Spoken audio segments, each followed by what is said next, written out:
How should I build my spiritual growth every day without bored? Wonderful. You see sometimes it takes discipline అండి.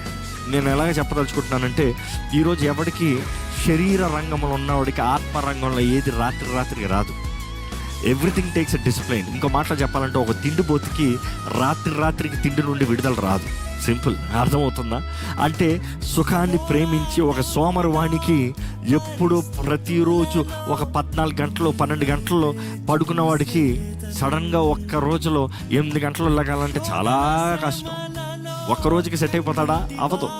So ఆత్మరంగంలో కూడా కొన్నిసార్లు the discipline is required. ఇదిగో, ఇది దేవునితో నేను గడిపే సమయం, ఇది దేవునికి దగ్గరగా చేరే సమయం, దేవుడు నేను కలిసే సమయము, ఇది దేవునికి నేను కేటాయించే సమయము.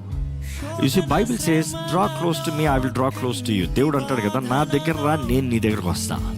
అంటే నీవు దేవుని దగ్గరకు వస్తాంలో నీ క్రమశిక్షణతో, నీవు యథార్థతతో, విశ్వాసముతో, పట్టుదల అంటే యూ హ్యావ్ పర్సిస్టెన్స్. నేను దేవుని దగ్గర చేరాలి. వస్తే దేవుడు నేను తాకుతూ చూస్తాను.